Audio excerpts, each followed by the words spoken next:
Bueno, el fin de la era. Vamos a analizar este muy importante tema llamado el rapto. Y a lo mejor muchos digan, ¿a quién le importa lo del rapto? ¿A mí? Porque yo quiero saber cuándo voy a conocer a mi rey, cómo lo voy a conocer. Y más importante, ¿cuántos saben que hay cientos de escrituras que están lidiando con este tema? Entonces, si hay cientos de escrituras lidiando con este tema, Dios está diciendo que es importante. Y como tenemos tantas escrituras que lidian con el rapto, profecía y el final de los días, le deberíamos prestar más atención a este tema. Entonces vamos a comenzar. Tenemos tantas pantallas para mostrarles, mucho para enseñar, y espero poder hacerlo todo esta noche. Entonces comencemos. Lo que tú crees. Si tú crees que un terremoto va a venir la próxima semana, pero tú te mudas del país en esta semana, no hay mucha necesidad de prepararte. Pero si vas a estar aquí durante el terremoto, por supuesto que te vas a preparar. Les doy ese ejemplo porque lo que tú crees es clave para cómo vives tu vida y cómo te preparas para el futuro. Tu sistema de creencia determina cómo vives tu vida, cualquiera que sea el tema que tú escojas. Si tomas una creencia bíblica, teología o credo, lo que tú creas sobre eso, así es como vivirás tu vida. Por ejemplo, si usted supiese con seguridad que mañana es el día que viene el rapto, vivieras diferente hoy. Todo se trata sobre lo que crees. Si creyeras que un terremoto viene la próxima semana, te prepararías.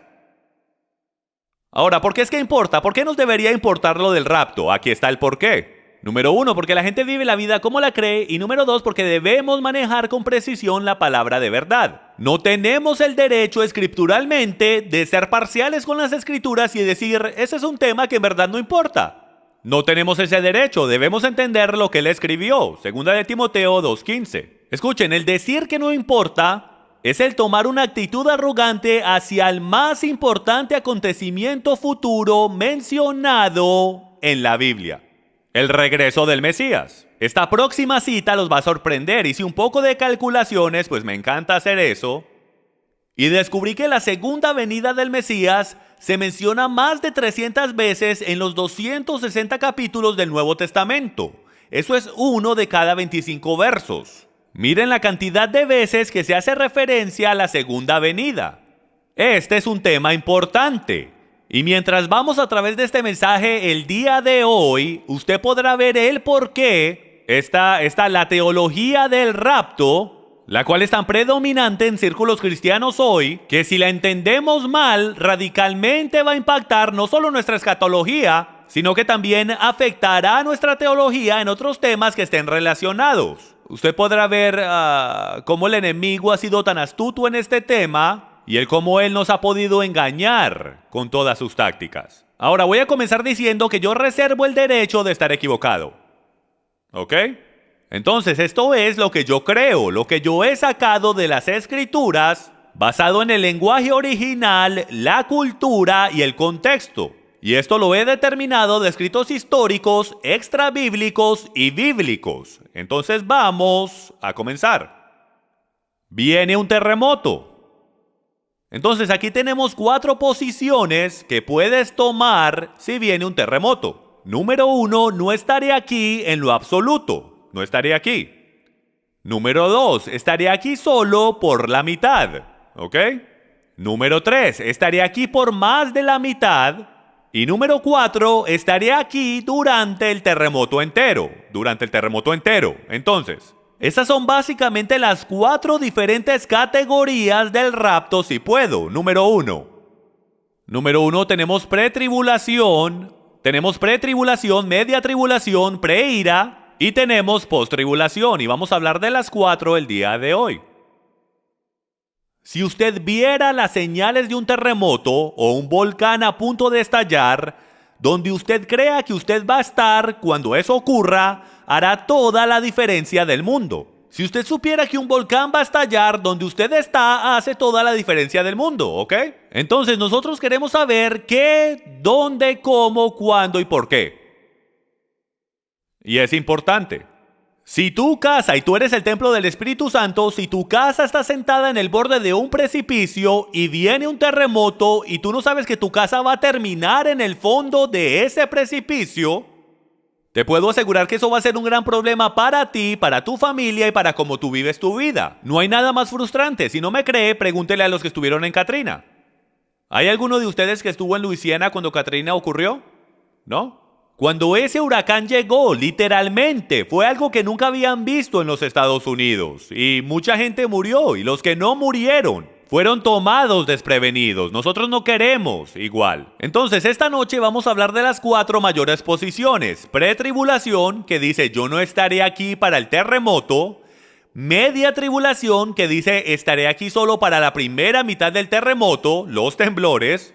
O pre-ira, que dice yo no estaré aquí durante algún momento entre la mitad del terremoto y el final. Y post-tribulación, que dice estaré aquí durante el terremoto entero. En verdad que vamos a hablar de las 4, pero la mayoría del tiempo de esta enseñanza la vamos a pasar en la número 1. La posición de pretribulación. ¿Por qué? Porque es, sin duda alguna, la posición número 1 en este país. Hasta algunos de ustedes en este lugar probablemente creen en la pretribulación. Entonces vamos a examinar esto y descubramos si en verdad o no es escritural. Entonces la posición de pretribulación cree que la iglesia es arrebatada al comienzo de los 7 años de tribulación. Ahora, no importa si usted cree o no cree en una tribulación de 7 años. El punto de esto es que esto es lo que ellos creen. Genéricamente, esto es lo que cree una persona que cree en pretribulación. Número 2. El regreso del Mesías es inminente. Quiere decir que puede regresar en cualquier momento. La mayoría crecimos con nuestros padres diciendo que el Mesías podía regresar mañana, ¿ok? Y nosotros tenemos que descubrir si es verdad o no es verdad, porque esto es lo que están enseñando en las iglesias. Número 3. Dios tiene un plan separado para el Israel del Antiguo Testamento y para la iglesia del Nuevo Testamento. Por lo general, la mayoría de las personas que creen en pretribulación creen que hay una diferencia entre Israel y la iglesia, que hay una diferencia entre el pueblo judío y entre los cristianos de hoy. Esa es la mayor diferencia entre la posición de pretribulación y el resto de las posiciones. Y es el de que Israel es separado, porque Apocalipsis habla de que los santos van a estar aquí durante la tribulación. Y entonces la única manera de traer razonamiento a eso es decir que debe ser el pueblo judío que todavía está vivo, porque nosotros ya hemos sido raptados para ese entonces. Hablaremos de eso. Y la número 4, todas las escrituras de tribulación lidian solo con el pueblo judío. Entonces, si usted cree en el rapto de la pretribulación, usted fundamentalmente debe creer que todos los santos y que todas las escrituras que están en Apocalipsis y en profecía que lidian con el pueblo de Dios estando aquí, se debe estar refiriendo al pueblo judío. Bueno, número 1. Los pretribulacionistas son dispensacionalistas. Ellos creen que hay diferentes dispensaciones, diferentes periodos de tiempo, en los cuales Yahweh o Dios lidia con su pueblo durante esos tiempos. Que en la manera que lidió con su pueblo en el Antiguo Testamento es diferente de la manera que lidió con su pueblo cuando Yeshua estaba aquí, y es diferente de la manera que lidió con su pueblo después que Yeshua o Jesús resucitó de los muertos. Y esto y aquello, y por supuesto también que el día de hoy él lidia con su pueblo diferentemente. Entonces esto aquí es dispensacionalismo, básicamente y en pocas palabras. Los pretribulacionistas creen que la segunda venida está dividida en 2 fases. El arrebatamiento de la iglesia y la segunda venida del Mesías junto con la iglesia después de la tribulación. ¿Ok? Una de las cosas que yo veo problemáticas de entrada con este punto de vista es de que tenemos al rapto de Cristo, el rapto de la iglesia cuando Cristo viene en las nubes, y luego la segunda venida después de la tribulación. Entonces se puede hacer el argumento de que en actualidad hay 3 venidas de Cristo entonces, porque lo tienes viniendo en las nubes, que es llamado la segunda venida en las Escrituras, recogiendo y arrebatando a los santos, y cuando Él regresa junto con la iglesia sería la número 3. Y no vemos ningún tipo de lenguaje que hable de una tercera venida. Entonces, con esta posición se puede hacer el argumento. Vayamos a la segunda posición, media tribulación. La iglesia es arrebatada al punto medio de la tribulación a la marca de 3 años y medio. Entonces, como podemos ver aquí, tenemos el rapto durante el medio de la tribulación, luego la segunda venida del Mesías después de los 7 años, luego podemos ver el juicio final, el cual nos lleva directo a la eternidad. Pero antes de eso, aquí está el milenio, luego viene el gran juicio final delante del trono, después del milenio de Cristo y luego el cielo nuevo y la tierra nueva. Entonces tenemos la tribulación ocurriendo aquí, con el rapto de la iglesia ocurriendo en la mitad, y la segunda venida de Cristo cuando regresa con la iglesia después de la tribulación. Esa es la posición de media tribulación. Y el verso primario de apoyo es este, Romanos 5:9. Entonces mucho más, habiendo sido ahora justificados por su sangre, seremos salvos de la ira de Dios por medio de él. Ahora hablemos de la preira. En preira, la iglesia es arrebatada en algún momento después de que el anticristo llega al poder, cuando profana el templo y antes de que Yahweh derrame su ira sobre la humanidad. Entonces, el tercer punto de vista entiende de que el arrebatamiento o el rapto no es antes, no es en el medio, pero está en algún lugar entre el medio y el final, justo antes de la ira de Dios. ¿Ok? Y ellos hacen una separación entre la tribulación y el rapto, de que está en algún lugar en el medio ahí. Mateo 24, Marcos 13 y Lucas 21 son usados como evidencia de que el tiempo es hecho corto para los creyentes. Número 4. El punto de vista post-tribulación o después de tribulación es que el rapto y la segunda venida son los mismos eventos que ocurren después de que señales claves son reveladas en los cielos. Entonces, los creyentes post-tribulación irán a través de toda la tribulación, pero serán salvos de la ira final de Dios durante la guerra de Armagedón. Y su verso primordial de apoyo es Mateo 24 del 29 al 31. Pero inmediatamente después de la tribulación de esos días, reunirán a sus escogidos de los cuatro vientos. Y hablaremos de eso en detalle. Pero lo que es más importante es que sin importar lo que usted crea, todos estamos de acuerdo de que el Mesías va a regresar. Entonces hay una gran hermandad de que podemos debatir el cuándo Él va a regresar una y otra vez. Pero la realidad es que el Mesías sabe cuándo es que Él va a regresar, cuando el Padre le diga que regrese y de que Él sí va a regresar. Y esa es la cosa por la cual nos tenemos que preparar. Está bien, arranquemos. Examinando el rapto de la pre-tribulación.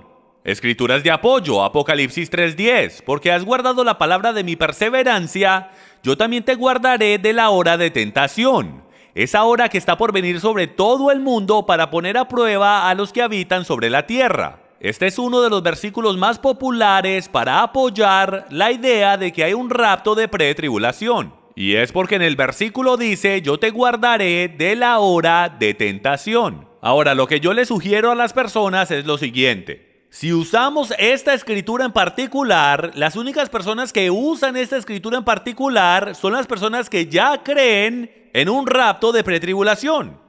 Nadie más usa esta escritura por obvias razones, y la razón es de que están leyendo dentro de las escrituras lo que ya creen. Vamos a analizar a profundidad. Creo que van a encontrar algo completamente diferente, igual como teníamos antes muchas escrituras que tomábamos de una manera y luego profundizando nos dimos cuenta que estábamos equivocados.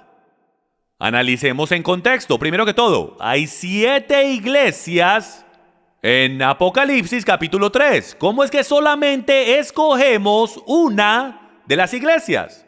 Apocalipsis capítulo 3 habla de 7 iglesias, pero solamente escogemos a una de ellas y decimos, hey, esta es la iglesia con la que yo quiero estar asociado. Esta es la iglesia que yo soy. Ahora déjenme, yo hago esto porque no estoy seguro si traje la pantalla. Ok, entonces este fue el mensaje a la iglesia. Yo conozco tus obras, que ni eres frío ni caliente. Ojalá fueras frío o caliente. Así puesto que eres tibio y no frío ni caliente, te vomitaré de mi boca. Ahora, ¿por qué es que no escogemos esta iglesia? Hay 7 iglesias. ¿Quién nos dio el derecho de escoger la que queramos? ¿Por qué no decimos, esta es la iglesia que yo quiero ser? Esta, la que el Padre vomita de su boca. No, porque en verdad porque creemos en un rapto de pretribulación, escogemos una iglesia que cuadre con nuestra teología. No hay ningún precedente escritural que nos deje escoger la iglesia que cuadre con nuestra teología. No lo podemos hacer, ni aunque esa fuera la única escritura sobre el tema. Pero yo creo que mientras analizamos el lenguaje original, ustedes podrán ver lo alarmante. Ahora, ¿qué tal la iglesia de Esmirna? Escribe al ángel de la iglesia en Esmirna, el primero y el último, el que estuvo muerto y ha vuelto a vida, dice esto: yo conozco tus obras, tribulación y tu pobreza, pero tú eres rico, y la blasfemia de los que dicen ser judíos y no lo son, sino que son sinagoga de Satanás. No temas lo que estás por sufrir. Entonces a la iglesia en Esmirna él dice: yo conozco tu tribulación y ten cuidado, yo sé y yo entiendo, no temas, yo estaré contigo en medio de lo que estás a punto de sufrir. Entonces a esta iglesia él les dice: ustedes van a ir por tribulación. ¿Será que es la gran tribulación? Yo no sé eso, se puede debatir, pero el punto es que no podemos escoger basado en nuestra teología, tenemos que mirar las cosas en contexto. Continuando, he aquí, el diablo echará a algunos de vosotros en la cárcel para que seáis probados y tendréis tribulación por 10 días. Sé fiel hasta la muerte. ¿Qué? Ya veo por qué fue que no escogimos esta iglesia. Y yo te daré la corona de la vida. El que tiene oído, oiga lo que el Espíritu dice a las iglesias. El vencedor no sufrirá daño de la muerte segunda. Claramente, esto es lenguaje apocalíptico. Yo les sugiero que esto claramente está hablando de la tribulación, la gran tribulación al final de los días. Y la razón por la cual habla de 10 días es porque hay 10 días llamados los 10 días de terror. En las fiestas del otoño, donde el Padre va a salvar a su pueblo de la ira de Dios que va a ser derramada sobre toda la humanidad. Mas él dice aquí que sí tendréis tribulación en aquellos días. Espera y sé fiel hasta la muerte. Esto no suena como que, hombre, se te va a ponchar una llanta en aquellos días. Esto suena como una muy seria tribulación que él está dando a la iglesia en Esmirna. Ahora entremos en el lenguaje original, la palabra guardar, cuando dice te guardaré de, y es la palabra tereo, Strong 5083. Y dice, yo también te guardaré de la hora de tentación. Ese es el versículo que estamos haciendo referencia. Y esto es lo que significa un guardián, el cuidar de pérdida o daño, propiamente el mantener el ojo sobre, el atender cuidadosamente, el proteger metafóricamente, el conservar a algo o a alguien en el estado que está, el observar, el reservar, someterse a algo o alguien. Piensen en esto, donde dice te guardaré de la hora de tentación, nosotros pensamos que el guardar es quitar. Yo no creo que la palabra guardar en este contexto es quitar. ¿O será que significa lo que dice? Significa el guardar, el cuidar, el mantener el ojo sobre. Y la que más me gusta a mí, el conservar a algo o a alguien en el estado que está. Ahora, no para desviarme del tema, pero ¿cuántas veces Dios ha traído tribulación en las Escrituras para que nos mantengamos en el estado, en buen estado, antes, durante y después de la prueba? Su propósito es de que aprendamos resistencia, no el sacarnos de la carrera. Miremos a la palabra de, porque es una palabra importante también. Ex. Es el Strong's 1537 y significa por, fuera de, con, a, de, en contra de, etc. Y es una preposición que puede significar cualquiera de esas cosas. Entonces, ¿por qué los traductores usaron la palabra de? Yo les sugiero que eran personas que creían en la pretribulación. Porque les voy a mostrar escrituras directas del Brit Hadashah del Nuevo Testamento, las cuales usan las mismas y exactas palabras. Será la palabra a. Mateo 22:44 usa la misma palabra. Dijo el Señor a mi Señor, siéntate a mi diestra. No dice siéntate de mi diestra. Sin embargo, es la misma palabra griega. Siéntate a mi diestra hasta que ponga a tus enemigos debajo de tus pies. Será la palabra en, Mateo 22, y habiendo convencido a los obreros en 1 denario al día, los envió a su viña. Esta también es la misma palabra griega ex. ¿Qué tal si es la palabra por? Porque por tus palabras serás justificado y por tus palabras serás condenado. Es la misma palabra griega. Y aquí tenemos otro ejemplo. Y si decimos de los hombres, tenemos a la multitud porque todos tienen a Juan por profeta. Esto aquí también es la palabra ex en el griego. Entonces, aquí hemos sacado varios ejemplos donde esa misma palabra griega puede ser traducida en múltiples palabras diferentes. Entonces, es sospechoso porque es una preposición. No podemos crear teología de una preposición que es ambigua. ¿Hace sentido? Es ambigua. ¿Por qué? Porque se presta a tener múltiples interpretaciones. Porque yo igual de fácil puedo decir que Apocalipsis 3:10 dice lo siguiente: porque has guardado la palabra de mi perseverancia, yo también te guardaré, cuidaré, conservaré, protegeré de, en, con, por, a la hora de la tentación. Esa hora que está por venir sobre todo el mundo para poner a prueba a los que habitan sobre la tierra. Entonces, lo que yo les voy a sugerir es que la interpretación correcta de Apocalipsis 3:10 es esta: porque has guardado la palabra de mi perseverancia, yo también te guardaré, te cuidaré, te conservaré, te protegeré a la hora de la tentación. Yo te protegeré mientras sucede, mientras está ocurriendo, mientras está pasando, a la hora de tentación. No de la hora de tentación. No hay ni una sola vez en la Biblia donde Dios protege a su pueblo de tentación. Todas las veces que yo he visto la palabra tentación o prueba, Dios dice: sigue caminando, que yo estaré ahí contigo. Él por ningún lado dice que cuando venga la prueba o tentación, que salgas corriendo. Hablemos del precedente de tribulación, porque literalmente, amigos míos, el punto de vista de la pretribulación está construido en este fundamento: el de que Dios jamás pondría a su pueblo a través de pruebas y tribulación. Preguntémosle a Noé si es así. Probablemente una de las más grandes tribulaciones que el mundo alguna vez haya visto. La destrucción completa del mundo entero. Viendo a casi toda su familia y amigos muriendo en el agua. ¿Qué tal José? Tremenda tribulación, lo vendieron sus hermanos, lo metieron a la cárcel, casi lo matan. ¿Qué tal Job? Con eso ya lo dije todo.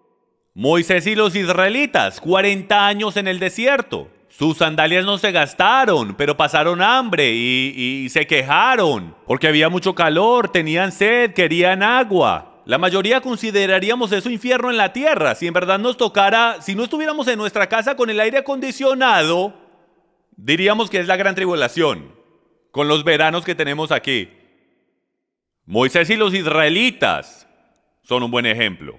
¿Qué tal Noemí? Ella también fue por bastante tribulación. Ella perdió a su esposo y a su hijo. Ella perdió todo lo que tenía, lo perdió todo. Pero de eso vino vida, incluyendo al Mesías. ¿Qué tal el rey David? La mayoría de los salmos fueron escritos por la cantidad de tribulación que él atravesó. ¿Qué tal Jeremías? No lo llaman el profeta llorón por nada. Hasta el mismo Yeshua, a Jesús, él también fue presentado con la hora de tentación. ¿Y qué sucedió? Él la venció. ¿Qué tal los discípulos? Cada uno de ellos fue asesinado con excepción de Juan. Cada uno de ellos torturado, golpeado, decapitado con excepción de uno. Yo considero eso una increíble prueba, tribulación y tentación, hasta el punto de muerte, igual como dice el libro de Apocalipsis a la iglesia de Esmirna. ¿Y qué tal la iglesia primitiva? La iglesia primitiva fue perseguida. ¿Cuántas escrituras en la Biblia hablan de ser perseguido? Y ninguna dice por si te persiguen. ¿Qué es lo que dicen? Cuando te persigan, esto es lo que tienes que hacer. Strong's 2346 y 2347 son la palabra griega para tribulación y se pronuncia telivo o telipsis, una de esas dos, no sé si lo pronuncié bien. Esas son las palabras griegas para tribulación y esta es su definición. El presionar como a uvas, presión literalmente o figurativamente. Es igual también como presionar olivos en una prensa. Número 2, en forma comprimida, angosto y contraído. Miren esto cuidadosamente, la palabra presión, presionar y en forma comprimida. Pues aquí podemos ver muy claramente que la palabra tribulación está muy claramente conectada con la palabra presionar. Y sin desviarme mucho, porque todavía me faltan 800 pantallas para mostrarles a ustedes hoy, es que en una prensa de olivos lo que ellos hacen es que ellos toman los olivos y los presionan con una rueda hecha de piedra y el aceite que sale de ellas es lo que usan para encender las velas de la menorá en el lugar santo. Si no se presionan los olivos, no habrá aceite para encender las velas. Nosotros somos llamados la luz del mundo. A no ser que el Padre permita que seas presionado, no habrá ninguna cantidad de luz en el mundo. Ninguna. Porque todos estamos inclinados hacia el enemigo de nacimiento. Estamos inclinados a la rebeldía. ¿Cuántos niños de 2 años llegan y dicen: madre, tienes toda la razón, estoy de acuerdo con todo lo que dices? Gracias por disciplinarme.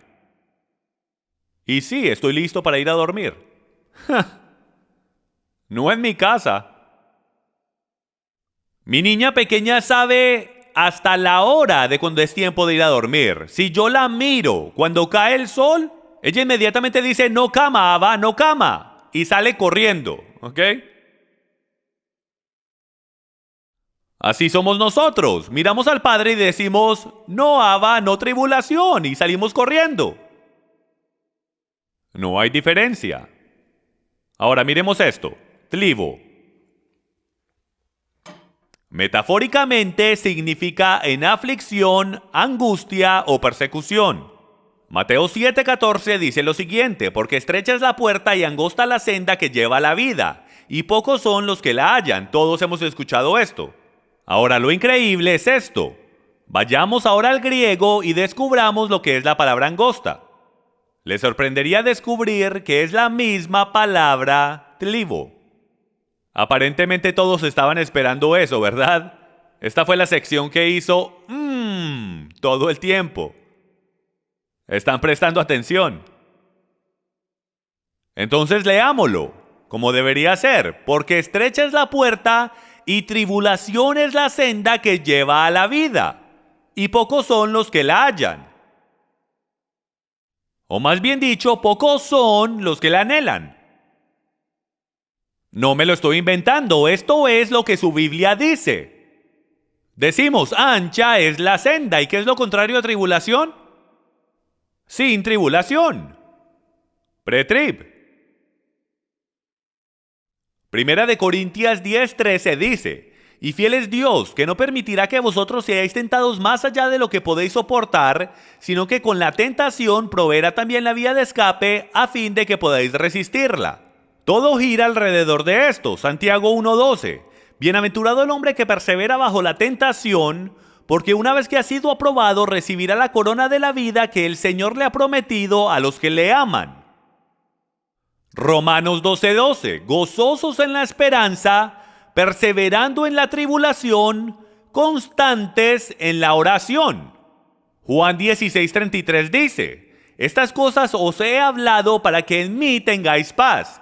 En el mundo tendréis tribulación, pero confiad, yo he vencido al mundo. El Salmo 34:19 dice: muchas son las aflicciones del justo, pero de todas ellas lo libra el Señor. ¿Ustedes saben cómo hemos sido programados para interpretar esto? Alguien que ha crecido aprendiendo la pretribulación lo interpretará de esta manera: muchas son las aflicciones del justo, pero el Señor las removerá todas. No dice que Él nos va a remover la aflicción, dice que Él nos va a librar a través de ellas. Mateo 5:11. Bienaventurados seréis cuando os insulten y persigan y digan todo género de mal contra vosotros falsamente por causa de mí. Regocijaos y alegraos, porque vuestra recompensa en los cielos es grande, porque así persiguieron a los profetas que fueron antes que vosotros. Ninguno de los justos se salvaron de persecución. Segunda de Timoteo 3:12. Y en verdad, todos los que quieren vivir piadosamente en Cristo Jesús padecerán persecución. Todos. Si has pasado toda tu vida sin nada de persecución, no estás viviendo la vida a través de Cristo. Tal vez estés en una religión o en tu propio mundo, porque si nadie te está molestando, es porque tú no estás molestando al enemigo. Deuteronomio 8:2. Todo es con propósito. Y te acordarás de todo el camino por donde Yahweh tu Elohim te ha traído por el desierto durante estos 40 años. ¿Para qué? Para humillarte, probándote a fin de saber lo que hay dentro de tu corazón. ¿De qué otra manera Él podrá saber lo que hay dentro de nosotros? Y te humilló y te dejó tener hambre. ¿Qué? ¿Me estás diciendo que el Dios de Abraham, Isaac y Jacob permitió que su pueblo pasara hambre? Eso es lo que dice. El Padre permitió que pasaran hambre con propósito. Luego los alimentó con maná, que ellos no conocían ni sus padres tampoco. ¿Por qué permitió Él que ellos que ayunaran un poco? Porque Él quería saber qué había dentro de ellos. ¿Me vas a servir porque te estoy dando carne? ¿O me vas a servir porque yo soy tu Dios? Continuando, para hacerte entender que el hombre no vive solo de pan. ¡Qué interesante! ¿Quién dijo esto en el desierto por 40 días? Yahshua, cuando fue tentado en el desierto por el enemigo. Esto fue lo que él citó. Sino que vive de todo lo que procede de la boca de Yahweh. Tu ropa no se gastó sobre ti, ni se hinchó tu pie durante estos 40 años. Por tanto, debes comprender en tu corazón que Yahweh tu Elohim te estaba disciplinando así como un hombre disciplina a su hijo. El Padre te disciplina. Él disciplina a aquellos los cuales ama. Las pruebas y tribulaciones están diseñadas para asegurarse que el aceite que está dentro de ti sea puro. Y para que cuando seas presionado, lo que salga dentro de ti sea digno de ser encendido por el Espíritu de Dios en el lugar santo. Salmo 66:10. Por el derecho puedo ir por 2 horas seguidas, porque hay tanta información. Porque tú nos has probado, oh Dios, nos has refinado como se refina la plata, nos metiste en la red, carga pesada pusiste sobre nuestros lomos, hiciste cabalgar hombres sobre nuestras cabezas, pasamos por el fuego y por el agua, pero tú nos sacaste a un lugar de abundancia. Muchos decimos, danos riquezas, oh Dios, danos esto y aquello, danos abundancia, danos de todo. Y Dios dice, genial, ¿saben en verdad lo que están pidiendo? ¿Quieres tener abundancia? ¿Quieres tener gozo? ¿Cómo vas a querer tener gozo sin tener aflicción primero? ¿Cómo vas a entender misericordia si no es porque la has embarrado al 10º grado y has experimentado el poder y el amor y la gracia de Dios? Nosotros solo entendemos las cosas basado en su contraste.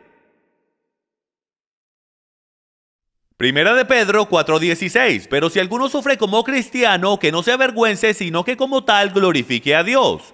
Porque es tiempo de que el juicio comience por la casa de Dios. Y si comienza por nosotros primero, ¿cuál será el fin de los que no obedecen al evangelio de Dios? Y si el justo con dificultad se salva, ¿qué será del impío y del pecador? Amigos míos, esto sale directo del Nuevo Testamento en Primera de Pedro. Entonces, si usted solamente tiene una Biblia con el Nuevo Testamento, igual está enfrente de usted. Donde la Biblia dice que nosotros vamos a sufrir y también dice que si los justos con dificultad se salvan, ¿qué tal de aquellos que no lo conocen? No hay ningún lenguaje en todo esto donde diga que recibiremos un viaje en un jumbo jet y que lo podremos ver todo de alguna pantalla gigante. Tribulaciones para paciencia, Santiago 1:2. Tened por sumo gozo, hermanos míos, el que os halléis en diversas pruebas, sabiendo que la prueba de vuestra fe produce paciencia.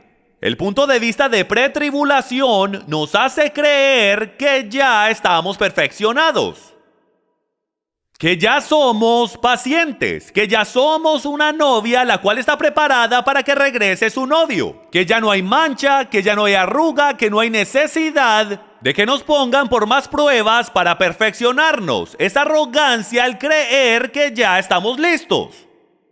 Yo les aseguro que aquellos que creen estar listos van a desear poder tener más tiempo. Si usted cree estar listo, por el mero hecho de que pensó eso, es que no está. Nunca vamos a estar listos.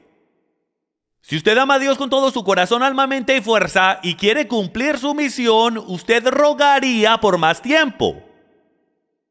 Porque hay mucho más de hacer por Él. El decir que estoy listo es decir que se trata de mí. Yo quiero ir al cielo, yo quiero ser feliz, yo quiero un cuerpo glorificado. No se trata de nosotros. Se trata de cumplir la misión que Él nos ha dado en esta tierra. Apocalipsis 3:10, miren esto. Por cuanto has guardado la palabra de mi paciencia, comenzamos con esto, yo también te guardaré de la hora de tentación que ha de venir sobre el mundo entero para probar a los que habitan sobre la tierra. Hay una conexión aquí. Santiago nos dice, tened por sumo gozo, hermanos míos, el que os halléis en diversas pruebas, sabiendo que la prueba de vuestra fe produce paciencia. Y Yeshua dice, porque has guardado la palabra de mi paciencia. ¿Cuál es la conexión en esto? Paciencia viene de la prueba es tribulación, y aquí Yeshua dice, en Apocalipsis 3, la palabra dice, tú has guardado, significa que has terminado paciencia. ¿Qué significa qué? Que ha sido a través de prueba. Entonces vamos a descubrir su paciencia, porque yo creo que esto va a ser completamente increíble. Mateo 26:40, cuando el Señor me mostró esto, puso todo en orden. Veamos qué dice. Vino entonces a los discípulos y los halló durmiendo, y dijo a Pedro, ¿con que no pudiste velar una hora conmigo? Velad y orad, para que no entréis en tentación. El espíritu está dispuesto, pero la carne es débil. ¿Qué tenemos aquí? Tenemos a Yeshua en el jardín de Getsemaní. Él se va a orar. Esa es su hora de tentación. Ahora, yo nunca lo había visto de esta manera, hasta hoy. ¿Cuál era la tentación? La tentación era de pedirle al Padre de que no lo hiciera ir a través de esa prueba. Su hora de tentación era, Dios, arrebátame de esto. Yo soy tu hijo. No permitas que yo tenga que sufrir por todos estos israelitas desobedientes y por el resto del mundo que me quiere condenar. Eso es lo que está corriendo por su mente. ¿Cómo yo sé eso? Porque Él lo dice en su propia oración. Padre, no quiero hacer esto, pero que no sea mi voluntad. ¿Cuál era su voluntad? El no tener que ir a través de la hora de tentación. Pero que se haga tu voluntad. ¿Cuál era la voluntad de Dios? De que fuera a través de la hora de tentación.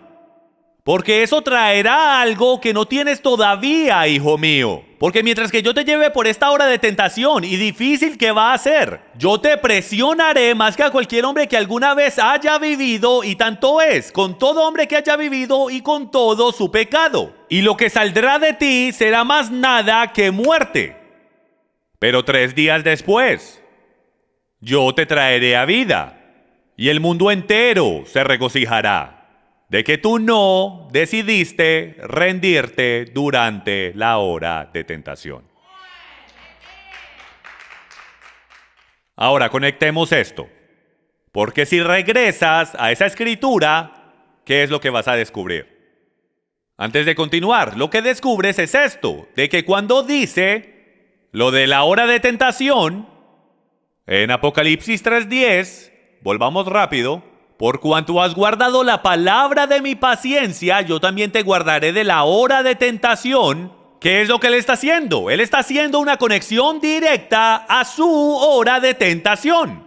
Y Él está diciendo que tú has guardado la palabra de mi paciencia, la palabra de mi tribulación, de mi prueba. Él está hablando del Evangelio. ¿Qué es el Evangelio? Más nada que la muerte, entierro y resurrección. Tú has guardado mi palabra. ¿Qué es mi palabra? El hecho de que yo fui a través de la prueba y luego resucité de los muertos, esa fue mi paciencia que tuve con el Padre. Tú guardaste mi palabra y ahora yo te guardaré a ti en tu hora, a tu hora, cuando tú tengas la misma tentación que tuve yo.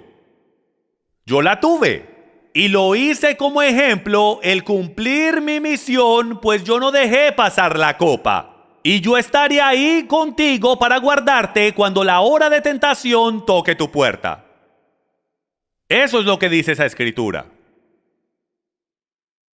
Escrituras apoyando la pretribulación. Como algunas escrituras dicen que ningún hombre conoce el día o la hora, Y otras escrituras nos dicen que el Mesías vendrá 1260 días después de que el anticristo profane el templo. Deben haber dos acontecimientos diferentes.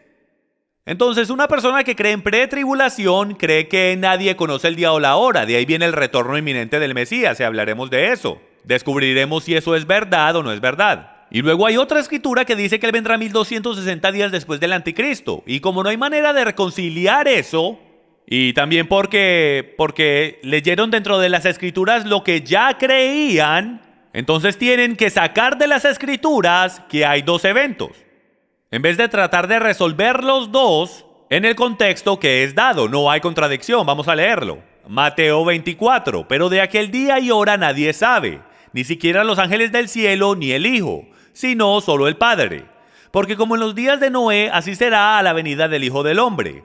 Pues así como en aquellos días antes del diluvio estaban comiendo y bebiendo, casándose y dándose en matrimonio, hasta el día en que entró Noé en el arca. Aquí está el por qué no hay contradicción. Porque ningún hombre conoce el día o la hora en que el Mesías va a volver, pero los que caminan en la luz verán las señales y sabrán que Él está a la puerta. ¿Cómo sabemos eso? Porque no sabemos el exacto día y hora, pero sí podemos saber la estación. Saquemos la escritura del ladrón en la noche, es una escritura popular. Primera de Tesalonicenses 5. Ahora bien, hermanos, con respecto a los tiempos y a las estaciones, no tenéis necesidad de que os escriba nada. Pues vosotros mismos sabéis perfectamente que el día del Señor vendrá así como un ladrón en la noche. Entonces está conectado con el de que nadie sabe el día o la hora. Que cuando estén diciendo paz y seguridad, entonces la destrucción vendrá sobre ellos repentinamente como dolores de parto a una mujer que está encinta y no escaparán. Ahora escuchen el 4. Mas vosotros, hermanos, no estáis en tinieblas para que el día os sorprenda como ladrón. Porque todos vosotros sois hijos de la luz e hijos del día. No somos de la noche ni de las tinieblas. ¿Qué está diciendo esto? Que las únicas personas que van a estar en shock cuando llegue el Mesías son los que caminan en oscuridad. En ningún momento dije que no eran salvos. Dije aquellos que no caminan en la luz por completo. Ellos no entienden las escrituras en escatología, en cuando va a regresar el Hijo del Hombre, porque no conocen ¿qué? Los tiempos y estaciones. Aquí en Primera de Tesalonicenses, él les dice, yo no les tengo que escribir sobre los tiempos y las estaciones. Ustedes los conocen, lo único que no saben es la hora y el día exacto. Entonces, si nosotros nos transportamos directo al primer siglo, al tiempo cuando esto fue escrito, entenderemos que esto es referencia de el comienzo de todo, Génesis capítulo 1. Entonces dijo Dios, haya lumbreras en la expansión de los cielos para separar el día de la noche y sean para señales y para estaciones y para días y para años. Y si analizamos la palabra estaciones, no significa primavera, otoño, verano o invierno. Lo que significa en hebreo es Moed o los Moedim. Es el Strong's 4150 y es propiamente una designación. Por ejemplo, un tiempo fijo o temporada, específicamente un festival, también señal por ser determinada de antemano, una cita, señal de tiempo, fiesta solemne, por implicación asamblea debido a que se reúne con un propósito definido, técnicamente una congregación, por extensión un lugar de reunión, un lugar santo y separado, hasta una sinagoga puede ser llamada esto. Todo esto está conectado a la palabra Moed. Y yo no escribí esto viene directo de la concordancia Strong's. Esa es la definición en hebreo de la palabra Moed, y no hay sugerencia de que sea primavera, otoño, verano o invierno porque no hay tal cosa durante la creación. Solamente había una estación el año entero. Había un clima perfecto en toda la tierra, era básicamente Hawái en el jardín. Entonces, cuando llegas a esa escritura que dice que Él puso el sol, la luna y las estrellas en los cielos, ¿para qué? Para que supiéramos cuándo nuestras citas determinadas y fiestas solemnes están supuestas a ser. Ese es el calendario profético. Si usted no sabe de qué estoy hablando y nos está escuchando por primera vez, los animo a que vean el calendario profético de Dios, las fiestas del otoño y primavera, y eso les va a mostrar por completo cómo se relacionan con la primera y segunda venida del Mesías. Entonces el ladrón en la noche está conectado con esto, porque él dice que No nos tiene que hablar de los tiempos o estaciones, porque ustedes ya saben proféticamente cuando estoy supuesto a regresar. Ustedes saben el tiempo aproximado. Las primeras 4 ya se cumplieron, ahora vamos a hablar de las próximas 3. Veamos, mas vosotros, hermanos, no estáis en tinieblas, para que el día os sorprenda como ladrón, porque todos vosotros sois hijos de la luz e hijos del día. Debemos estudiar las Escrituras para poder entender. Nosotros sabremos las estaciones, amigos míos, se los aseguro. Apocalipsis 3:3, vamos a leerlo. Acuérdate pues de lo que has recibido y oído. Guárdalo y arrepiéntete. Por tanto, si no velas, vendré como ladrón y no sabrás a qué hora vendré sobre ti. Ahora, hagamos esto, leamos esto al revés. Tú sabrás a qué hora vendré sobre ti. No vendré como ladrón si estás velando, y si te arrepientes y si guardas lo que has recibido y oído. No puede ser. Esperemos que Yeshua no regrese mañana, porque si no significaría que no estamos caminando en la luz. Si Él nos sorprende, señoras y señores, y llega a cualquier momento, significa que estamos fuera de las Escrituras o esto está mal. Y no es así, porque las Escrituras no mienten, y yo creo lo que Él dice, que si tú caminas en la luz y te arrepientes y obedecemos lo que Él ya dijo, ¿sobre qué? Tiempos y estaciones, obedezcan mi palabra, mandamientos y decretos, caminemos como hijos de la luz. Cuando caminamos en la luz, veremos los tiempos, veremos las estaciones y sabremos que Él está a la puerta porque estaremos esperando. Él viene como un ladrón solamente para aquellos que no obedecen lo que han oído. ¿Cuál estación? Entonces, si una estación es específicamente un festival y una hora señalada, ¿durante cuál estación de festival vendrá Él? Aquí tenemos el calendario profético de Dios. Tenemos la Pascua o Pesach en la primavera. Luego tenemos la fiesta de pan sin levadura. El Pesach fue cuando el Mesías murió. La fiesta de pan sin levadura es por 7 días y es cuando el Mesías fue puesto en la tumba. Y es al mismo tiempo que todo el pueblo judío del primer siglo está removiendo todo el pan sin levadura, todo el pan con levadura de sus hogares, el cual representa pecado. Se están deshaciendo del pecado, mientras que el Mesías al mismo tiempo se está deshaciendo de todo el pecado de Israel. Luego Él se levanta durante la fiesta de primeros frutos, y el Espíritu Santo desciende sobre la fiesta de Pentecostés, en hebreo Shavuot. Esas son las fiestas representando la primera venida del Mesías. Todavía quedan 3 fiestas que representan su segunda venida. Estas son llamadas las fiestas del otoño. La primera es Yom Teruah, lo cual es la fiesta de trompetas o el día de trompeta. Por eso es que dice que los muertos en Cristo se levantarán ¿a qué? Al sonar de la trompeta. No es coincidencia. Luego viene el día de Yom Kippur o el día de expiación, donde el sacerdote podía entrar una vez al año al lugar santísimo para hacer expiación por sí mismo y por todo Israel. Y por último, mi fiesta preferida, la fiesta de Sukkot, la fiesta de tabernáculos, donde Juan dice que el Mesías tabernaculizó entre los hombres. ¿El por qué dijo esto? Porque aquí fue donde el Mesías en la actualidad nació. Él nació durante la fiesta de tabernáculos. Fue concebido, interesantemente, durante la fiesta de Hanukkah, el festival de luces, el festival de dedicación. El Espíritu Santo se le apareció a María durante la fiesta de dedicación y ahí mismo fue concebido y nació durante la fiesta de Sukkot. Yom Teruah es la fiesta durante la cual el Mesías va a regresar. Esa es la fiesta de trompetas. Esa es la fiesta durante la cual coronaban a los reyes de Israel. Aquí era donde todo Israel venía y comenzaba a prepararse para la ceremonia de bodas. Las bodas del Cordero. Rabbi Eliezer, solo para ponerle un punto de exclamación a esto con literatura judía. De cómo créanlo o no, el pueblo judío y hasta los eruditos antiguos, y esto viene del primer siglo, por ahí derecho, hay 4 libertades históricas que ellos consideran sucedieron durante Yom Teruah.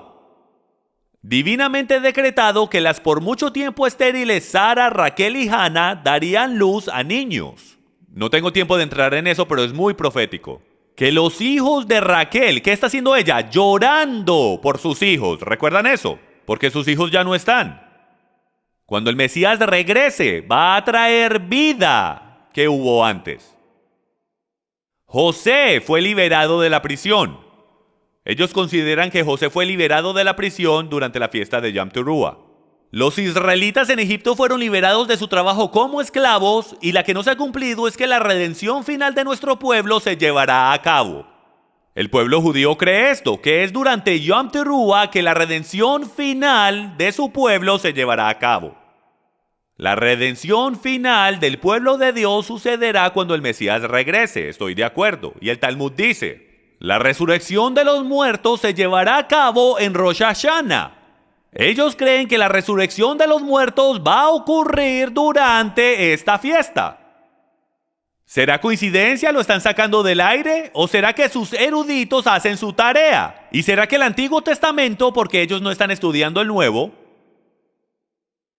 ¿O será que el Antiguo Testamento en la actualidad apunta a que la resurrección de los muertos va a ocurrir durante esta época? Yom Teruah también puede ser interpretado como el día del grito despertador. Esto viene de su literatura, de sus labios, de que Yom Teruah puede ser interpretado como el día del grito despertador. De que Dios va a gritar y todos los muertos se van a despertar, se van a levantar en un grito, en un momento. Hablemos de Yom Teruah por un momento. La fiesta de trompetas es la única fiesta que no puede ser calculada por un día numérico, porque es la única fiesta que comienza en una luna nueva, la cual debe ser vista para declararse.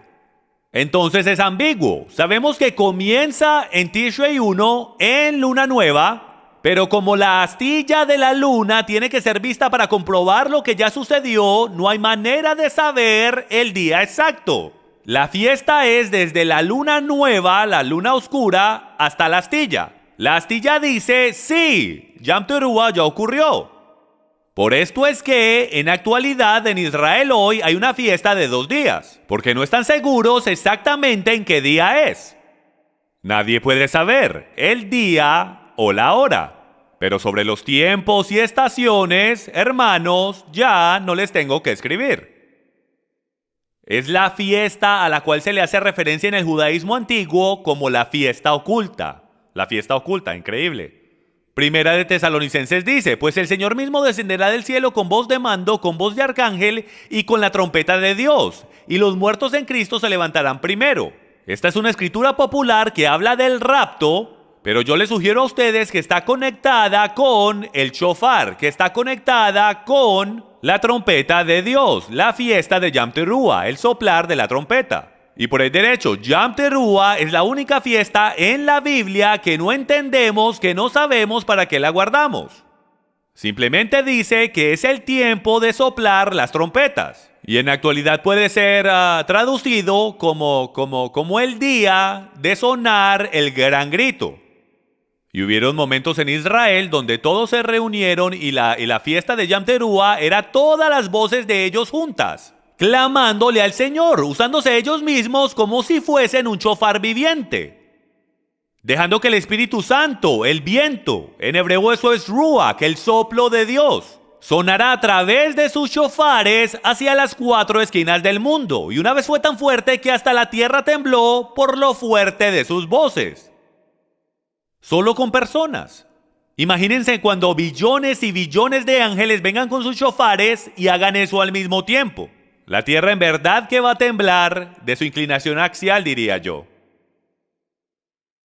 Regresando a Mateo 24. Pero inmediatamente después de la tribulación de esos días, el sol se oscurecerá y la luna no dará su luz. Versículo 33. Así también vosotros cuando veáis todas estas cosas, sabed que Él está cerca a las puertas. Entonces Él ya nos había dicho que va a ser igual a los días de Noé. Entonces Él nos está diciendo en manera descriptiva que va a ser igual a los días de Noé. Entonces deberíamos averiguar cómo se veían las cosas en ese tiempo. Y como sabemos, había toda clase de abominación y cosa malvada en aquellos tiempos. Y Él dice aquí que cuando veamos estas cosas, sabed que Él está cerca a la puerta, pero nos dicen que no podemos saber. Sin embargo, las Escrituras nos dicen que sí podremos saber porque estará a la puerta. Ahora, ¿cuántos de ustedes cuando alguien está a la puerta ni cuenta se dan? Bueno, tal vez en mi casa por lo que hay 6 niñas y el timbre no sirve. En mi casa no se escucha nada, pero en una casa normal, Si alguien viene a tu puerta, tú te das cuenta que hay alguien ahí. Si estás prestando atención. Nadie sabe el día o la hora exactamente porque nadie sabe cuándo la cuenta regresiva de los 1260 días comenzará, ni siquiera el Hijo del Hombre mientras estaba en la tierra. Y por ahí derecho, ¿saben por qué? Porque lo que sucede es que en una boda hebrea, el novio nunca sabía cuándo era que podía ir a buscar a su novia. Era el padre del novio el que decía, ok hijo, ya construiste la casa, ya trabajaste, preparaste un lugar para tu novia, ahora creo que estás listo para que vayas y busques a tu novia. Y esa es la manera en que trabajan las bodas hebreas. Y Yahweh lo hace de la misma manera. El padre es el que le da la instrucción al hijo y le dice, creo que estás listo, creo que está lista, ve y busca a tu novia. Cuando todas estas cosas sucedan, que sean profetizado, los que están en la luz sabrán que está cerca. Entonces conozcamos las profecías. Además, es muy probable que la profecía de los 1260 días traslape 2 días del calendario común dependiendo durante qué parte del día en realidad comience la cuenta regresiva. Porque si proféticamente comienza después del mediodía, va a tomar más de 24 horas, va a tomar 2 días. Esa es otra razón por la cual no podemos saber el día y la hora exacta. Velad pues, porque no sabéis ni el día ni la hora. Vayamos a través de la parábola de las 10 vírgenes en Mateo capítulo 25. ¿Ok? Porque esto es importante. Mateo 25. Entonces, el reino de los cielos será semejante a 10 vírgenes que tomando sus lámparas salieron a recibir al novio. 5 de ellas eran insensatas y 5 prudentes. Porque las insensatas al tomar sus lámparas no tomaron aceite consigo. Pero las prudentes tomaron aceite en frascos junto con sus lámparas. Al tardarse el novio, a todas les dio sueño y se durmieron. Pero a medianoche se oyó un clamor. Aquí está el novio, salid a recibirlo. Entonces todas aquellas vírgenes se levantaron y arreglaron sus lámparas. Y las insensatas dijeron a las prudentes, danos de vuestro aceite, porque nuestras lámparas se apagan. Pero las prudentes respondieron diciendo, no sea que no haya suficiente para nosotras y para vosotras. Id más bien a los que venden y comprad para vosotras. Y mientras ellas iban a comprar, vino el novio, y las que estaban preparadas entraron con él al banquete de bodas, y se cerró la puerta. Después vinieron también las otras vírgenes diciendo, Señor, Señor, ábrenos. Pero respondiendo él dijo, en verdad os digo que no os conozco. Velad pues, porque no sabéis ni el día ni la hora. Entonces, esta es otra escritura en la cual dice que no sabréis ni el día ni la hora. Algo que quiero resaltar en esta parábola, y es que esta parábola tiene 10 vírgenes, las cuales están todas esperando por el novio. Esto nos dice que las 10 de ellas todas creen en el novio. Estas no son paganas y creyentes, son 10 creyentes en el Mesías Yahshua. Y están esperando al novio, pero solo 5 entraron. Ahora, esto no le va a gustar a la teología de muchos, pero no se puede negar de que un ateo no va a estar esperando por el novio. Ahora, no sabemos cómo es que el Padre juzga, pero lo que sí sabemos es de que solo 5 le agradaron. Ahora, lo que tenemos que entender es esto, que si tú conoces algo de las bodas judías o de las bodas hebreas, es de que eso no significa que Él las está echando del cielo, Él las está rechazando de poder entrar a la recámara nupcial. Tenemos a la novia, tenemos al novio y luego tenemos a los invitados. ¿Ok? Esto es una representación de todo eso. Tengo una enseñanza llamada La novia de Cristo, o ¿Quién es la novia de Cristo? Les recomiendo que la vean para que puedan entender a profundidad lo que estamos hablando. Pero lo que quiero resaltar es que número 1, todas ellas son creyentes. Solo 5 tenían suficiente aceite. ¿Y a qué está conectado el aceite en las Escrituras? El aceite está conectado a la verdad, siempre. El aceite está conectado a la unción y a la verdad. La palabra de Dios es el aceite de Dios, el aceite de alegría. Entonces, entre más palabra conozcas, más aceite Él pone sobre ti. Pues el enemigo no tiene poder sobre ti cuando tienes la palabra, ¿verdad? Ok. Entonces, lo que está sucediendo es que las vírgenes 5 de ellas no saben cuándo es que el novio va a llegar. Y ellas básicamente se quedan sin aceite. Ellas literalmente se quedan sin verdad. Veamos Mateo capítulo 7. Y entonces les declararé, jamás os conocí. Apartaos de mí los que practicáis la iniquidad. Entonces tenemos que descubrir qué es lo que esta palabra significa, lo cual es anomia en el griego. Es el Strong's 458 y significa ilegal, violación de la ley o generalmente maldad, impío, transgresor o transgresión de la ley de Dios y perversidad. Como se usó en el Antiguo Testamento, Salmo 104:35, sean consumidos de la tierra los pecadores y los impíos dejen de ser. Bendice alma mía al Señor, aleluya. Entonces, anomía es pecado, aquellos que pecan. ¿Cuál es la definición de pecado en primera de Juan 3:4? Todo el que practica el pecado practica también la infracción de la ley, pues el pecado es la infracción de la Torá. El pecado es la infracción de la ley. El pecado es la infracción del manual de instrucciones. Entonces lo que está pasando en Mateo 7 es que se están parando delante de él y él dice, apartaos de mí, ustedes que practican la infracción de mi ley. Ustedes no guardan mi ley, están pecando. Impío versus justo, Santiago 5:16. Por tanto, confesaos vuestros pecados unos a otros y orad unos por otros para que seáis sanados. La oración eficaz del justo puede lograr mucho. ¿Y cuál es la definición de la palabra justo? El Strong's 1342 nos dice que es observar leyes divinas. El ser justo es hacer lo correcto. ¿Qué es hacer lo correcto? Hacer lo que Dios dice. Por eso es que Yeshua dice en Mateo 5, yo no vine a destruir la ley, vine a cumplirla, a darle significado, a llenarla. Por eso él dice que hasta que pasen el cielo y la tierra no se perderá ni la letra más pequeña ni una tilde de la ley. Y él dice que cualquiera que enseñe que la ley de Dios está abolida será pequeño en el reino. Entonces tenemos dos justicias. Tenemos la justicia de Cristo que me permite el no tener que hacer nada más que creer en Él. Y cuando yo camino con Él, esa justicia se me transfiere a mí y puedo entrar al cielo en el día del juicio. Pero la justicia que tiene que ver con, literalmente, mi recompensa en los cielos, tiene todo que ver en cómo yo vivo mi vida. Tiene todo que ver con guardar las leyes divinas, porque no dice que la oración eficaz del que solo cree en Jesús logra mucho, sino la de aquellos que son justos, los que hacen lo correcto. 5 eran insensatas porque no tenían suficiente de la palabra de Yahweh, su aceite, su Torá, su luz, para que les durara a través de la noche. Si no me cree, haga un estudio de la palabra luz, de la palabra aceite y de la palabra palabra. Solo en el libro de los Salmos si quiere. Y usted podrá ver cuántas veces la palabra de Dios es llamada luz. 119:9. ¿Cómo puede guardar el joven puro su camino? Guardando tu palabra.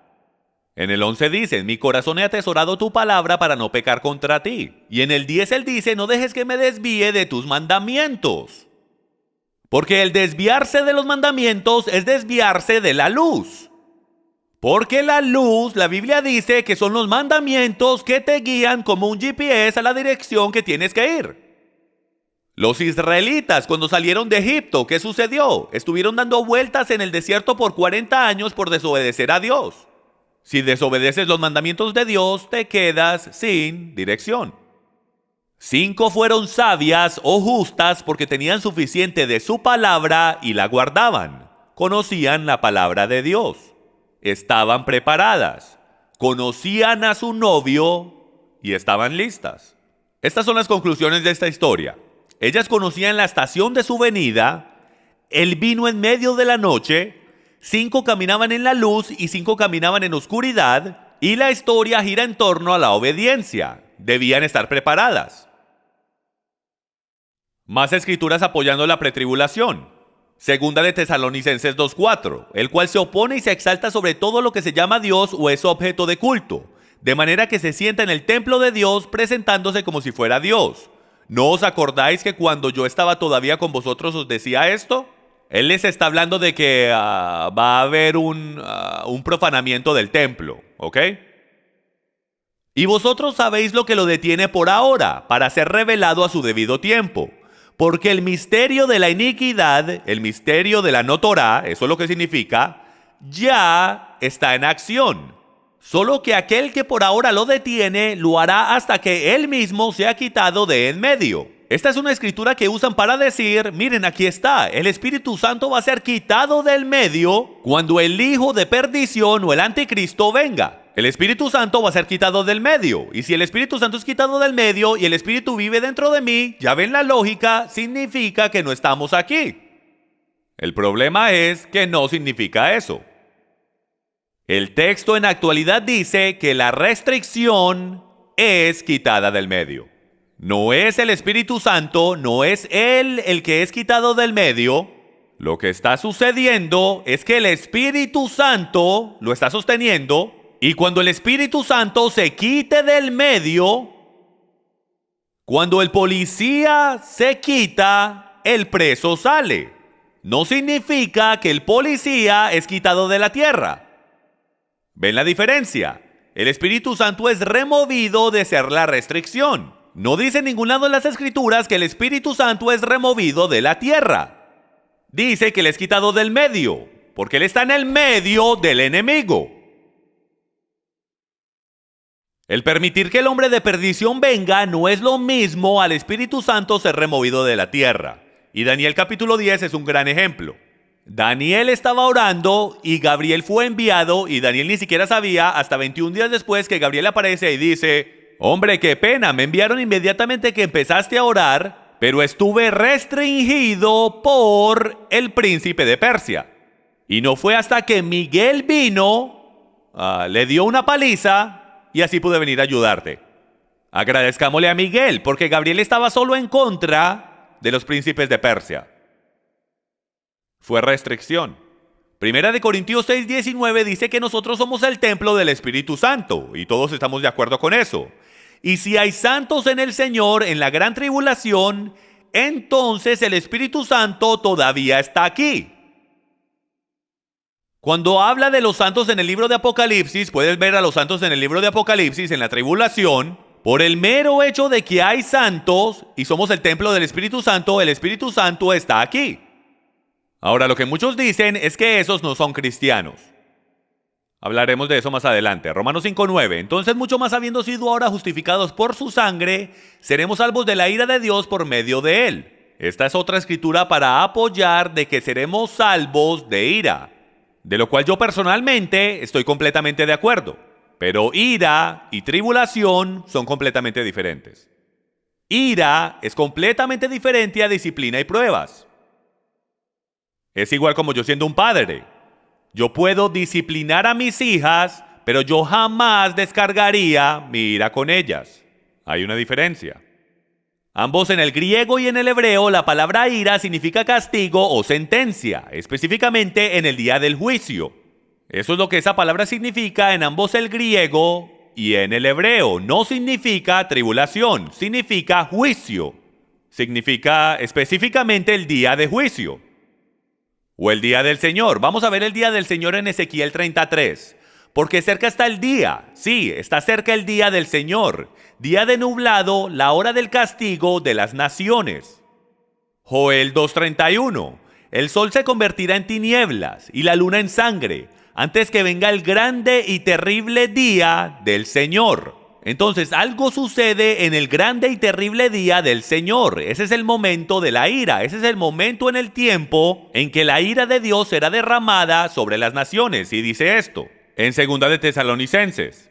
Pero con respecto a la venida de nuestro Señor Yeshua el Mesías y nuestra reunión con Él, os rogamos, hermanos, que no seáis sacudidos fácilmente en vuestro modo de pensar, ni os alarméis ni por espíritu, ni por palabra, ni por carta como si fuera de nosotros, en el sentido de que el día del Señor ha llegado.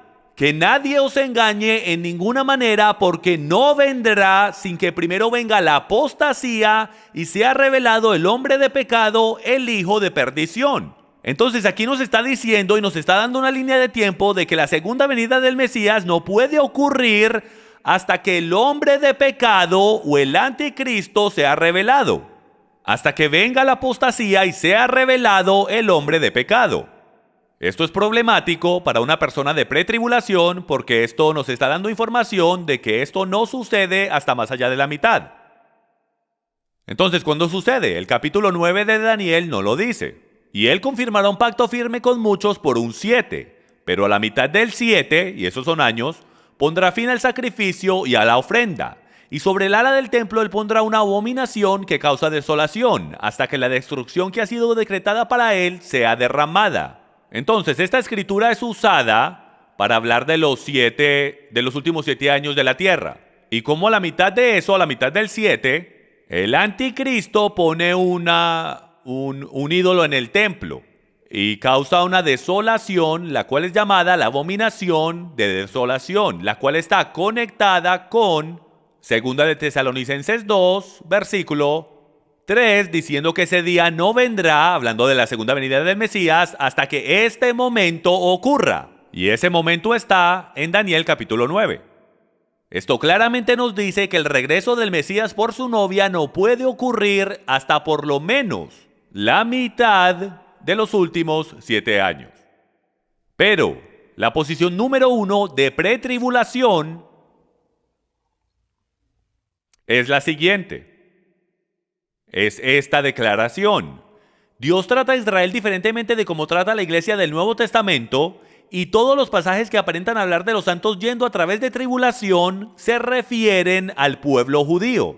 Esta es la posición número 1 o la posición primordial de aquellos que creen en pretribulación. Y ellos dicen, lo entendemos, lo podemos ver, hay santos en la tribulación, aquí se ve, no somos ciegos. Pero no son santos cristianos, son santos judíos. O son otras personas que se salvan durante la tribulación y la única manera de que sean completamente salvos es que pierdan la vida. ¿Ok? Vamos a discutir esto para ver si es verdad. ¿Es el nuevo pacto para los judíos o para los gentiles? Esta es una declaración problemática para el cristiano tradicional de hoy porque la teología tradicional de las iglesias es de que el nuevo pacto es solo para los gentiles. El problema es de que no hay ningún pacto con los gentiles en las Escrituras. No lo encuentras por ningún lado. Vayamos a Jeremías 31, donde esto es lo que encuentras. He aquí, vienen días, declara el Señor, en que haré con la casa de Israel y con la casa de Judá un nuevo pacto. Esto está hablando de las dos casas de Israel. Porque ese es el pacto que haré con la casa de Israel después de aquellos días, declara el Señor. Pondré mi ley dentro de ellos y sobre sus corazones la escribiré. Y yo seré su Dios y ellos serán mi pueblo. La misma Torá o las instrucciones de Dios que él dio en la montaña de Sinaí, que él dijo, yo quiero que las escriban en sus corazones, lo cual no hicieron, entonces él ahora dijo, les daré un nuevo pacto. No como el pacto que hice con vuestros padres, el cual rompieron, sino que esta vez tomaré la misma ley que ustedes aparentemente no quieren guardar, la cual no aparentan leer muy bien, la voy a escribir en vuestros corazones, voy a enviar al Espíritu Santo junto con el texto, espíritu y verdad, el Padre busca a aquellos que lo adoren en espíritu y en verdad, y yo les voy a permitir que guarden mi ley en sus corazones, no solo que la lean. No solo que el rabino te diga, sino que vas a querer guardarla porque el Espíritu lo va a poner en tu corazón y te va a enseñar el cómo hacerlo. Este es el nuevo pacto. Voy a pagar por vuestro pecado, pueblo rebelde, enviándoles a mi Hijo. Ahora, los dispersos. Hablando del reino del norte de Israel en Ezequiel 11. Por tanto di, así dice Yahweh Elohim, el Señor Dios. Aunque yo los he echado lejos entre los gentiles, y aunque yo los he dispersado por las tierras, sin embargo por un breve tiempo seré un pequeño santuario para ellos en las tierras donde han llegado. Entonces él dispersó a las 10 tribus del norte de la casa de Israel por las 4 esquinas de la tierra. Y él dice, van a ser encontrados entre los gentiles. Miren lo que dice Santiago 1. Santiago, siervo de Dios y del Señor Jesucristo, a las 12 tribus que están en la dispersión. Entonces él está hablando a los dispersos. Miren lo que dice Pedro. Pedro, apóstol de Jesucristo, a los expatriados de la dispersión, en el Ponto, Galacia, Capadocia, Asia y Bitinia, elegidos según el previo conocimiento de Dios Padre. Aquí tenemos la palabra elegidos, por la cual teólogos han escrito cientos de libros y cientos de charlas sobre predestinación, cuando la realidad es que los elegidos son los israelitas. La Biblia define a los elegidos como a los hijos de Dios, y los hijos de Dios fueron dispersos por el divorcio hacia las 4 esquinas del mundo, específicamente a estos lugares, el Ponto, Galacia, lo cual nos dice que el libro de Gálatas no fue escrito para los gentiles. Fue escrito para los elegidos que estaban en esa área. Fue escrito para los israelitas que estaban dispersos en Galacia, los cuales perdieron su habilidad de ser llamados hijos de Dios a causa del divorcio por romper el pacto. Para muchos de ustedes yo sé que esto es mucha información y si nunca han escuchado esto les recomiendo que vean la enseñanza Crisis de Identidad. Vean esta enseñanza paso por paso, porque yo sé que hay mucha teología por allá afuera que no entiende las dos casas de Israel, cuando la realidad es esta, que la Biblia en Romanos capítulo 2 dice esto: porque no son los oidores de la ley los justos ante Dios, sino los que cumplen la ley, esos serán justificados. Y acabamos de definir que el ser justo es aquel que guarda leyes divinas. ¿Quién da las leyes divinas? Yahweh mismo. Sin embargo, la mayoría de la cristiandad dice que la ley está abolida cuando aquí dice que si tú no guardas la ley, tú no eres justo. No aquellos que son oidores solamente. Santiago dice lo mismo. No te mires al espejo y se te olvida lo que ves. No son los oidores de la ley, sino los que cumplen la ley. Porque cuando los gentiles que no tienen la ley cumplen por instinto los dictados de la ley, ellos no teniendo la ley son una ley para sí mismos. ¿Y por qué no tienen la ley? Porque no son parte del Israel moderno de aquel tiempo.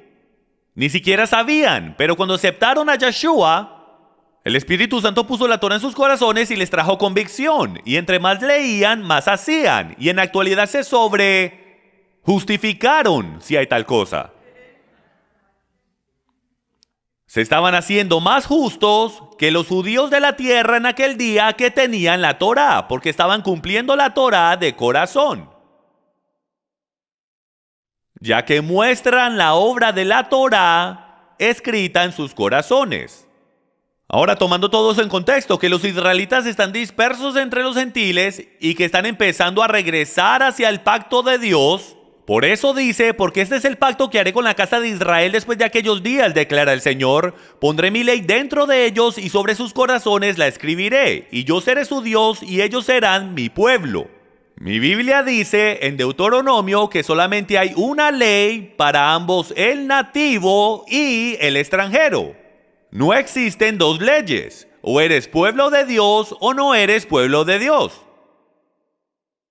¿Injertados en qué? Romanos 11:24. Porque si tú fuiste cortado de lo que por naturaleza es un olivo silvestre, y contra lo que es natural fuiste injertado en un olivo cultivado, ¿cuánto más estos que son las ramas naturales serán injertados en su propio olivo? Descubramos lo que el olivo es, porque tenemos que definir palabras bíblicas con contextos bíblicos. Jeremías 11:16 es el único versículo que nos habla de lo que el olivo es. Hablando de su pueblo Israel, olivo verde, hermoso en fruto y en aspecto, llamó el Señor tu nombre. Pero al son de un recio estrepito hizo encender fuego sobre él, y se quebraron sus ramas, y habla de que se quebraron en dos. Ezequiel 37 habla de las dos ramas, de los dos árboles de Israel, que algún día volverán a ser uno en su mano. Y dice que hay enemistad entre estos dos, pero que algún día la pared de separación sería derribada. Efesios capítulo 2 para los estudiantes. Y que se harán un hombre nuevo. No está hablando de judío gentil. ¿Y cómo sabemos eso? Porque la Biblia dice que no hay tal cosa como judío o gentil, que lo único que hay es el pueblo de Dios. La Biblia llama al pueblo de Dios un olivo, y al olivo lo llama Israel, lo cual literalmente significa el que lucha con Dios, reina con Dios. Tienes un problema si no quieres ser llamado Israel, porque no reinarás con Dios. Porque las únicas personas que son llamadas el pueblo de Dios en la Biblia son Israel, los que se llaman Israel. Si tú eres injertado en el árbol del olivo de Romanos 11, entonces tú eres injertado en Israel, lo cual te permite ser parte del nuevo pacto. Usted no debería decir, yo no soy parte de Israel, yo soy gentil. Porque usted tiene que entender que la palabra gentil significa de las naciones o fuera de pacto. Pues la palabra gentil, por definición de contexto, dice que Israel tenía el pacto, las naciones no tenían el pacto de Dios, por eso eran llamados goim o gentiles. Cuando ellos entraron en pacto, jamás fueron llamados Goim otra vez. Ya eran llamados israelitas. Ya eran llamados como nativos. Debían ser tratados como nativos. Tú eres parte de Israel y siempre has sido destinado a participar en sus pactos. Por esto es que Pablo dice en Romanos y en Efesios que después que tú eres injertado, tú ahora eres sujeto a sus pactos. ¿Los pactos de quién? Israel. No hay tratos diferentes en esto. Entonces esto es gigantesco. ¿Por qué estoy yendo a través de esto? Porque esto es relevante al libro de Apocalipsis. Porque si todo aquel que es llamado un hijo de Dios es Israel, parte de sus pactos, parte de Israel, entonces no podemos decir que aquellos que están yendo a través de la tribulación son solo judíos y que la iglesia es arrebatada. Estaríamos destruyendo las escrituras diciendo que hay tal cosa como judío y gentil. No, no hay tal cosa. Hay hijos de Dios y los que no son hijos de Dios. Veamos las escrituras de postribulación. Mateo 13, 24. Dejad que ambos crezcan juntos hasta la siega, y al tiempo de la siega, si ven, ahí mismo nos está diciendo que el Mesías va a regresar durante la cosecha en el tiempo del otoño.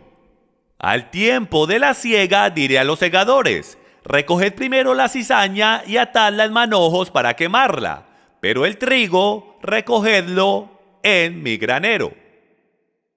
No dice recoge el trigo, espera 7 años y luego recoge la cizaña. No, todos van a través de tribulación juntos. La lluvia cae sobre ¿quién? Los justos y los injustos.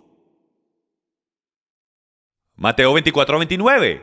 Inmediatamente después de la tribulación de esos días. Escuchen, después de la tribulación. El sol se oscurecerá, la luna no dará su luz, las estrellas caerán del cielo y las potencias de los cielos serán sacudidas. Entonces, ¿cuándo? Después de la tribulación, después que el sol, la luna y las estrellas caigan del cielo y no den su luz. Después que todas estas cosas sucedan y sean sacudidos los cielos, entonces aparecerá en el cielo el Hijo del Hombre. Y entonces todas las tribus de la tierra harán duelo y verán al Hijo del Hombre que viene sobre las nubes del cielo con poder y gran gloria. Está bastante claro. La Biblia dice que después de la tribulación es cuando el Mesías va a regresar. Y no solo con tribulación, también hay otra forma de saber qué está pasando. Cuando el sol y la luna no den su luz y cuando las estrellas del cielo se caigan. Se está hablando mucho de lunas de sangre como señales y todas estas cosas. No quiero desanimar a nadie, pero no es bíblico. No lo es. No hay ninguna conexión con las lunas de sangre y esta escritura. Con lo de que la luna se convertirá oscura y que las estrellas, escuchen, todo ocurre en un día. Entonces no solo la luna se tiene que oscurecer, el sol se tiene que oscurecer y las estrellas se tienen que caer en un día. Ahí no dice la luna no dará su luz. Y luego el no, es en el mismo día, en un solo día. Continuando en Mateo 24, y enviará a sus ángeles con una gran trompeta y reunirá a los escogidos de los 4 vientos, desde un extremo del cielo hasta el otro. Esto es después de la tribulación. Esto es definitivamente una escritura del rapto, sin duda alguna, la reunión de los santos, que ocurre después. Comparemos eso con 1 de Tesalonicenses 4:15, por lo cual os decimos esto por palabra del Señor, que nosotros los que estemos vivos y que permanezcamos hasta la venida del Señor, no pereceremos a los que durmieron, puesto que el Señor mismo descenderá del cielo con voz de mando, con voz de arcángel y con la trompeta de Dios, y los muertos en Cristo se levantarán primero. La misma escritura que usan las personas que creen en la pretribulación, para decir que esta es una declaración del rapto aquí, pues es la misma y exacta frase o verbología que Mateo usó para decir que sí, al sonar de la trompeta, el Mesías va a venir a recoger a sus elegidos y los muertos en Cristo se levantarán primero. ¿Cuándo sucede esto? ¿Cuándo es que pasa? Inmediatamente después de la tribulación.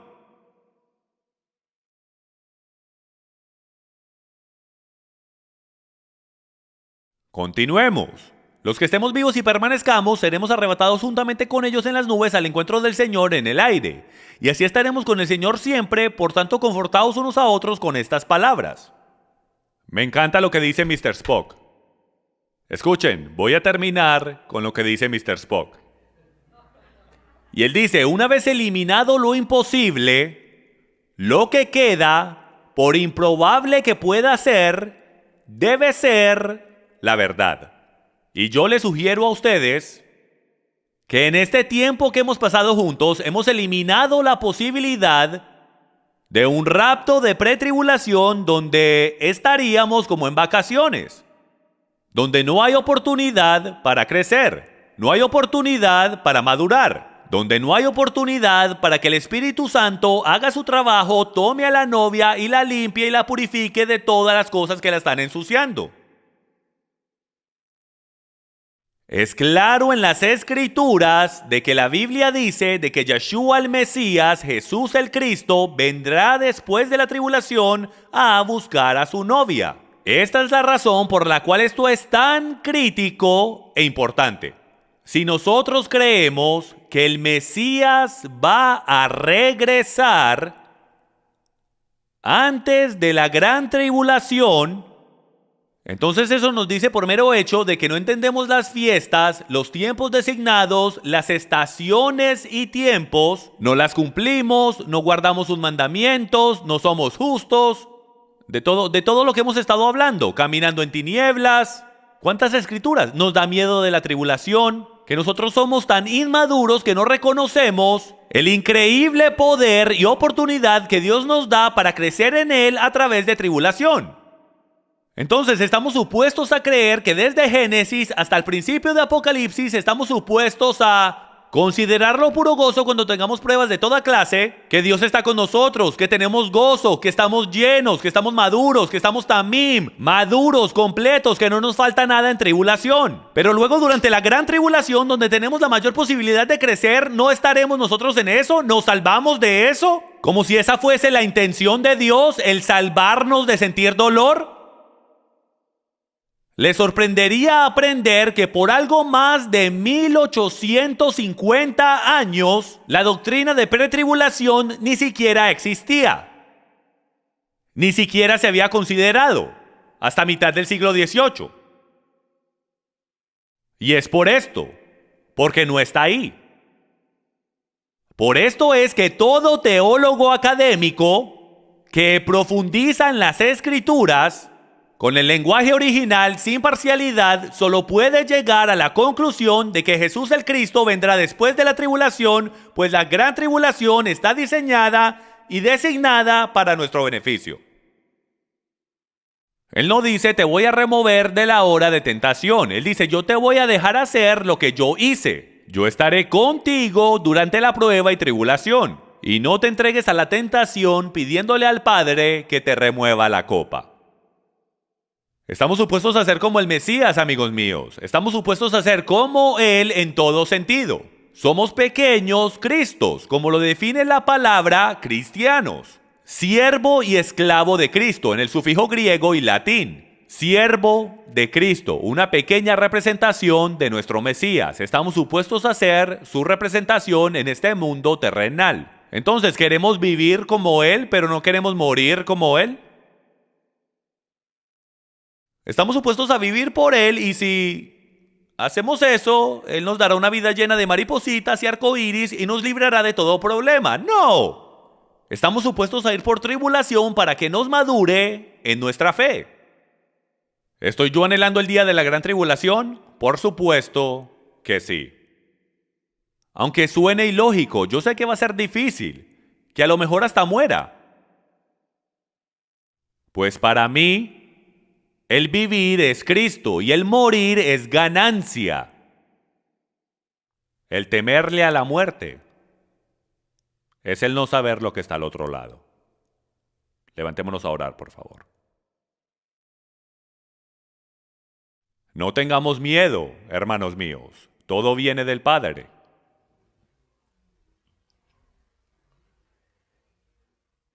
Hermanos, tenemos que llegar al punto que analicemos nuestras vidas, donde nos deshacemos de las tradiciones y doctrinas de hombres que nos hacen sentir bien.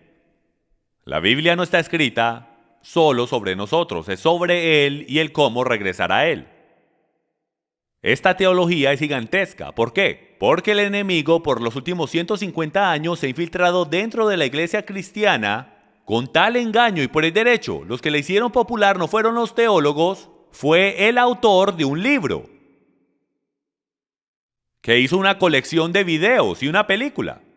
Así de fácil nos desvían, que somos afectados por Shakespeare, si puedo, en vez de por las Escrituras. Tenemos que estudiar la Escritura para ser aprobados, para poder ser atalayas. Y lo deberíamos considerar puro gozo cuando veamos el primer meteorito caer.